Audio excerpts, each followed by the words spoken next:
आज शिमला में सीएम के प्रधान मीडिया सलाहकार नरेश चौहान के द्वारा प्रेस वार्ता की गई। इस दौरान उन्होंने विपक्ष पर पलटवार किया। वहीं उन्होंने कहा कि कांग्रेस के 2 साल का कार्यकाल पूरा हो चुका है। वहीं विपक्ष लगातार कांग्रेस का घेराव करता आ रहा है। वहीं उन्होंने कहा कि जयराम ठाकुर आए दिनों प्रेस वार्ता कर कांग्रेस को निशाना बनाते आ रहे हैं। ऐसा हुआ कि प्रदेश के लोगों द्वारा लोकतंत्र के जरिए चुनी हुई सरकार को गिराने का प्रयास जिस तरह से किया गया, वो अपने आप में बहुत बड़ी चुनौती थी। उसमें कुछ लोग ऐसे भी थे जो कांग्रेस पार्टी के चुने हुए विधायक थे, उनकी अपनी महत्वाकांक्षा थी। उन लोगों ने भाजपा के साथ मिलकर प्रदेश की चुनी हुई सरकार को कमजोर करने के अलावा गिराने का पूरा प्रयास किया।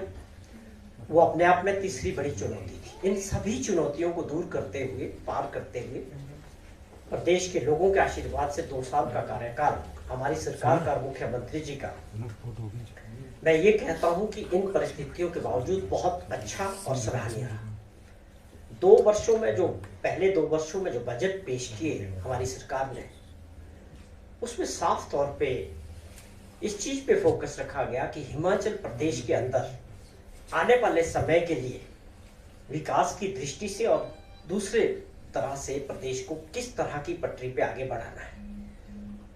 बार बार मुख्यमंत्री जी इसका जिक्र करते थे कि व्यवस्थाएं हैं जो बनी हुई है, कई वर्षों से चल रही है, हर क्षेत्र में उन व्यवस्थाओं से हट के काम करने की आवश्यकता है, और उसी नजरिए से काम किया, योजनाएं बनाई और बजट पेश किए। उसके परिणाम आने शुरू हो चुके हैं, और आने वाले 1-1.5 वर्षों में जो योजनाएं मुख्यमंत्री जी ने 2 वर्षों के अंदर बजट पे दी, वो जमीनी स्तर पे उतरनी शुरू हो चुकी है और उसके अच्छे परिणाम आएंगे। चाहे आप बात करें कि प्रदेश की जो आर्थिक स्थिति है उसमें तेजी से सुधार हुआ है। जिस तरह का खजाना खाली हमको मिला था हमारी सरकार के दौरान, जब सरकार बनी, 75,000 करोड़ रुपए के ऊपर का कर्जा था और 10,000 करोड़ से ऊपर की सरकारी कर्मचारियों की और हमारे जो पेंशनर्स हैं उनकी 6th पे कमीशन की सारी देनदारियां खड़ी थी। हमारे सरकार ने इन चीजों को पार पाते हुए और प्रदेश को कई क्षेत्रों में आगे बढ़ाने का प्रयास किया।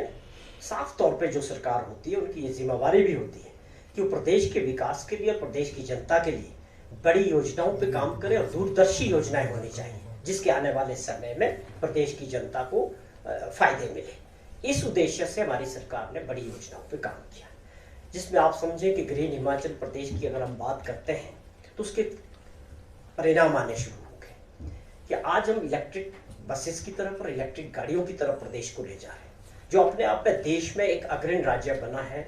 हिमाचल प्रदेश बड़े राज्यों भी इस योजनाओं को इस तेजी से आगे नहीं बढ़ा सके, जिससे हिमाचल प्रदेश ने इसको आगे बढ़ाने का प्रयास किया है। और आज हम 300 बसेस, इलेक्ट्रिक बसेस खरीदने जा रहे हैं आरटीसी में। बहुत जल्दी ये बेड़ा जो है शामिल होने वाला है। और उसके अलावा इसके लिए जो इंफ्रास्ट्रक्चर है, चार्जिंग स्टेशन है, पूरा एक इंफ्रास्ट्रक्चर पे बहुत जोरों से काम हो रहा है। हर योजना को बनाने में और जमीन पे उतारने में बड़ी परेशानियां होती है जब आपका खजाना खाली हो। उसके बावजूद हमने ये योजनाएं रिकॉर्ड टाइम में आगे बढ़ाई और इसके परिणाम आने शुरू हो गए। आप समझे कि प्रदेश की आर्थिक स्थिति ऐसी थी कि हमारे बिजली बोर्ड और एचआरटीसी 2 ऐसे निगम थे जो हमारी और आपकी सारी जितनी सरकार की सबसे बड़ी लायबिलिटीज इन 2 बोर्डों को चलाने के लिए देनी पड़ रही थी। मुख्यमंत्री जी ने अपनी प्राथमिकता तय की कि दोनों को मैं अनुशासन ला के इसके ऊपर अच्छे और कड़े फैसले लेके बिजली बोर्ड के को भी अपने पांव पे खड़े करने के प्रयास करेंगे, और एचआरटीसी को भी हम जो है भविष्य के लिए अपने पांव पे खड़े करेंगे कि जो सरकार का जो बोझ है वो कम करना है। और इसी दृष्टि में अब आप समझें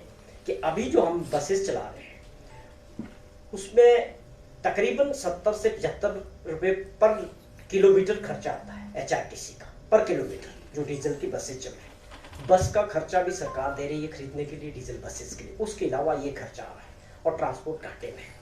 लेकिन जिस दिन हम इलेक्ट्रिक बसेस पे जाएंगे, हमारी काफी हद तक आप समझें जो खर्चा है 5 से 7 रुपए 10 रुपए पर किलोमीटर पे आ जाएगा।